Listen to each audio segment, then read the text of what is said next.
Boa noite, irmãos queridos. Estamos aqui na Igreja de Interlagos. Eu sou o pastor Hélio Piovesan e hoje é dia 13/4/2025 e agora são 18 horas e 1 minuto. E vamos para o nosso culto de hoje, o culto da família. Se você está nos conhecendo agora aí pela internet, pelo YouTube, você pode participar conosco, tá?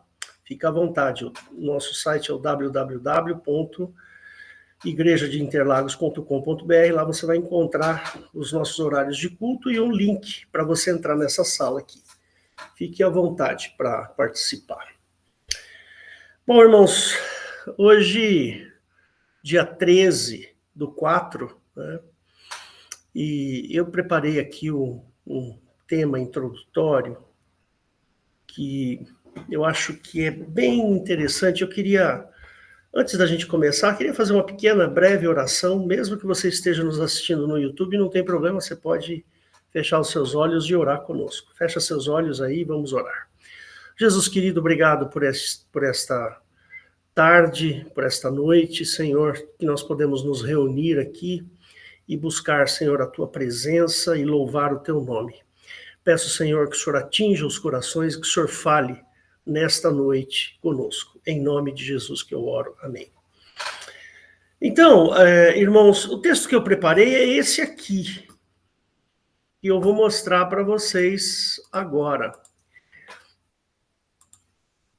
Opa, fiz besteira aqui, desculpa. Vou pôr de novo aqui. Sem querer, eu acionei e desacionei aqui. Pronto. Agora sim. Jesus Cristo veio salvar pecadores. Esse é o texto que está lá em 1 Timóteo, capítulo 1, versos 12 em diante. Ele fala assim: e dou graças ao que me tem confortado, a Cristo Jesus, nosso Senhor nosso, porque me teve por fiel, pondo-me no ministério. A mim que dantes fui blasfemo e perseguidor e injurioso, mas alcancei misericórdia, porque o fiz ignorantemente, na incredulidade. Só um segundinho. E a graça de nosso Senhor Jesus, nosso Senhor superabundou com a fé e amor que há em Jesus Cristo. Esta é uma palavra fiel e digna de toda aceitação, que Cristo Jesus veio ao mundo para salvar pecadores, dos quais eu sou o principal.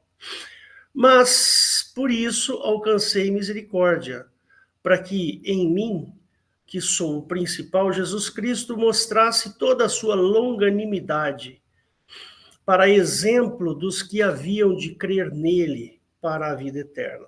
Ora, ao Rei dos séculos, imortal, invisível, ao único Deus sábio, seja honra e glória para todos sempre. Amém. Este mandamento te dou, meu filho Timóteo, que segundo as profecias que houve acerca de ti, milites por elas, boa milícia, conservando a fé e a boa consciência, a qual alguns, rejeitando, fizeram naufrágio da fé. Até aí tá bom. Deixa eu só aceitar aqui as pessoas que estão chamando. Muito bem, irmãos.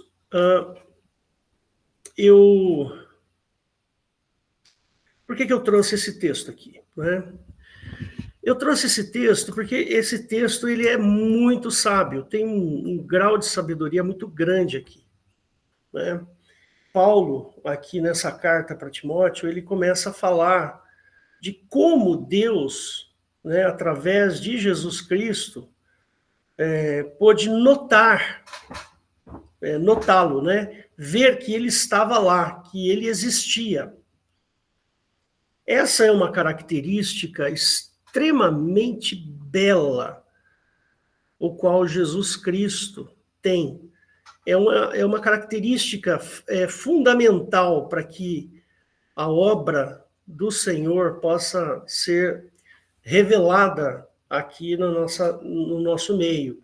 Jesus Cristo, ele não é simplesmente o mentor de uma religião, ou o mentor de uma fé, ele não é simplesmente uma pessoa que resolveu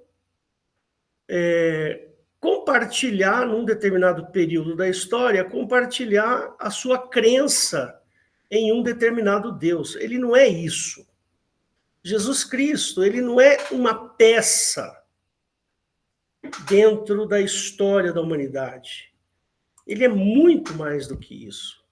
O Senhor Jesus Cristo é uma pessoa fundamental para que as nossas almas, o nosso coração, tenha lugar dentro do reino de Deus. Porque a existência humana seria muito, assim, muito pequena, né? A existência humana seria muito pequena se a gente vivesse ali os 60, 70, 80, 90 anos e morrêssemos. Qual é o propósito disso? Qual o propósito de se viver ali um determinado tempo e morrer? Onde a gente... Veja, se fôssemos apenas sei lá, uma peça qualquer de um reino animal ou de um reino vegetal, sei lá o quê, simplesmente o que? Viveríamos, aí nós desapareceríamos, acabou. E não é isso que acontece. O ser humano ama a sua família. O ser humano tem filhos e ama e protege os seus filhos e cuida deles. Só para simplesmente procriar e manter a existência da raça humana seria muito pouco. É isso aí, muito pouco para a gente. Percebe? Eu não acredito que nós sejamos apenas fruto da evolução. Nós pensamos, nós raciocinamos, nós amamos, nós queremos estar junto, nós construímos, percebe? Tanta coisa que o ser humano faz para que simplesmente não aconteça nada.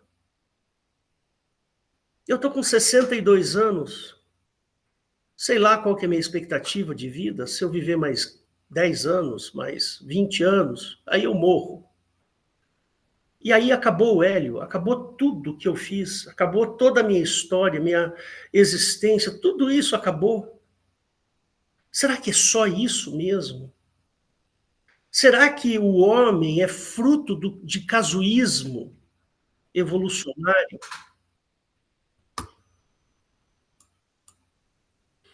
Percebe, queridos? Eu não penso assim, eu não acho que seja só isso.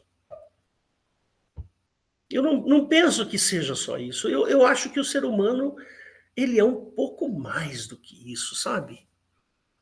E aí aparece um tal de Jesus Cristo num determinado momento da história da humanidade e ele começa a fazer revelações interessantíssimas sobre o pós-morte, a vida depois da morte.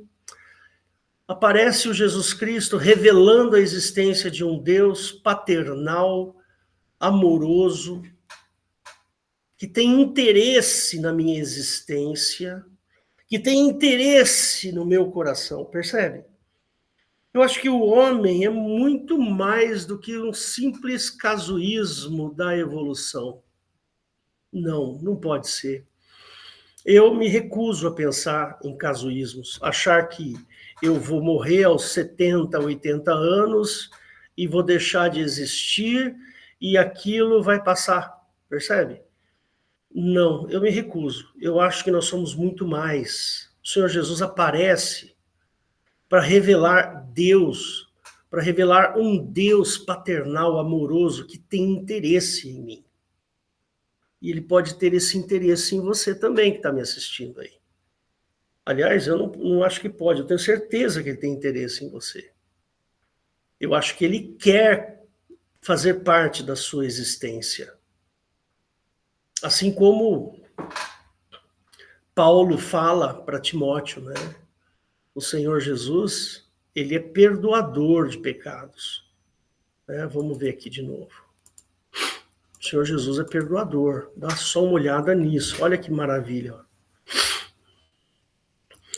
Ele fala assim, ó, eu antes fui blasfemo, perseguidor, injurioso, mas alcancei misericórdia, porque o fiz ignorantemente, na minha incredulidade.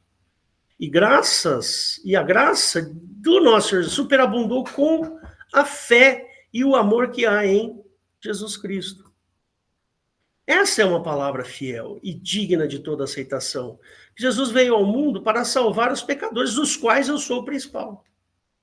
Mas por isso alcancei misericórdia, para que em mim, que sou o principal, Jesus Cristo mostrasse toda a sua longanimidade, para exemplo dos que haviam de crer nele para a vida eterna. Então, queridos, eu me recuso a pensar que eu sou fruto do casuísmo. Eu me recuso a pensar. Eu acho que tem que existir um valor maior, existe uma coisa maior do que simplesmente a existência e a inexistência. Percebe? E eu quero convidar você a participar e a entender e a crer, porque é por meio da fé que a gente consegue a gente alcança esse patamar, que a gente alcança esta relevância para Deus, para Jesus Cristo. Qual seria qual teria sido a causa da morte daquele sujeito naquela cruz, daquele jeito que a gente já conhece? Qual seria? Seria casuísmo também? Será que Jesus é fruto de uma evolução humana e ele escolheu ir para a cruz simplesmente porque ele não tinha o que fazer? Ou ele queria montar uma religião, ou ele queria armar uma religião? Eu me recuso a pensar desse jeito, porque o Senhor Jesus, ele tem esse amor por nós, ele olha para nós que somos para ele relevante, existe relevância na sua vida para Deus. Você é importante, você é relevante a Deus. Deus quer que você o conheça e viva a sua vida de maneira plena, não de maneira truncada, com amores passageiros, sentimentos passageiros. Não, o Senhor Jesus, ele quer que você viva eternamente. Essa é a função do nosso Senhor Jesus. Esse é o objetivo do nosso Senhor Jesus. Se você gostou dessa palavra, então dá um joinha aí pra gente, tá? Deixa uma mensagem, né, no YouTube, fique à vontade. Eu quero fazer mais uma oração antes da gente continuar. Deus querido, obrigado por esta noite novamente, Senhor, que podemos nos reunir aqui e conversar sobre as tuas coisas, Pai, e te conhecer melhor. Peço, Deus, que o Senhor abençoe aqueles que estiverem ouvindo isso, que o Senhor os alcance e que fale aos seus corações, como falou aos nossos corações. Obrigado, Senhor, por esta noite, e recebe agora o nosso louvor e a nossa adoração pela tua misericórdia. Nós te pedimos, Pai, em nome de Jesus. Amém.